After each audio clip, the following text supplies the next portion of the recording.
A tale from Kumasi. Ya Mensa had always believed that hard work would bring him success. Born in a small village outside Kumasi, he moved to the city with dreams of making a name for himself. But life had other plans. At first, he worked as a carpenter, but business was slow. His wife, Akosua, tried to support him by selling vegetables in the market, but they barely made enough to survive. Then came the worst blow. His only child, little Kofi, fell ill with a strange fever. No doctor could explain it, and no herbalist medicine worked. Within a week, the boy was gone. Ya buried him with trembling hands, his heart shattered beyond repair.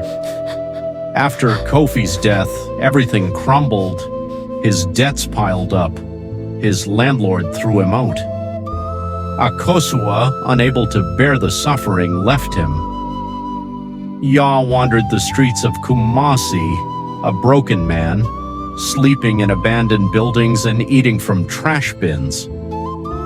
One rainy night, as he shivered beneath the eaves of an old shop, an old man appeared beside him.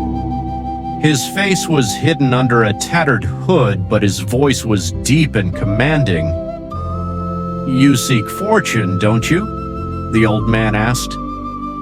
Ya hesitated but nodded. "Follow me," the man said.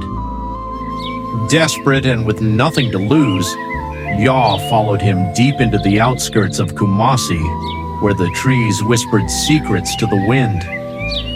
They reached an ancient shrine covered in moss and shadowed by eerie silence. The old man turned to Ya. "If you truly wish to be rich, you must give something in return."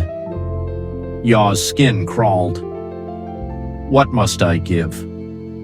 The old man stretched out his hand, and in his palm lay a small wooden carving of a crying child. Ya gasped. It looked exactly like Kofi.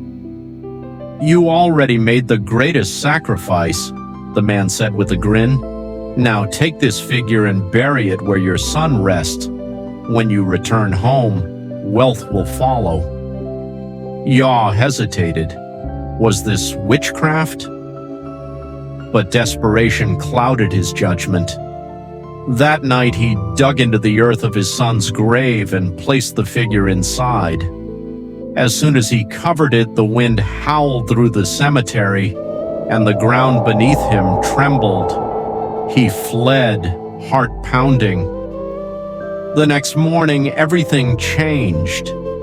A stranger approached him, offering him a job at a construction company. Within weeks, he was promoted. Money flowed into his hands like a river. He bought a house, then another, then a fleet of taxis. He remarried. People whispered about his sudden success, but Ya ignored them. Then the nightmares began. At night, he heard Kofi's voice calling him. "Papa, why did you bury me twice?"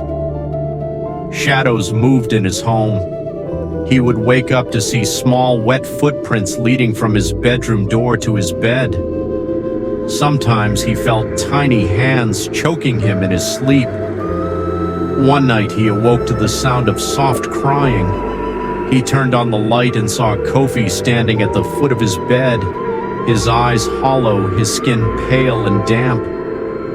"You traded me," the boy whispered. "Now I have come to take my place." Ya screamed. The lights flickered. The room turned ice cold, and then darkness. The next morning, his wife found him dead in bed, his face twisted in terror. His riches remained, but his soul was lost. To this day,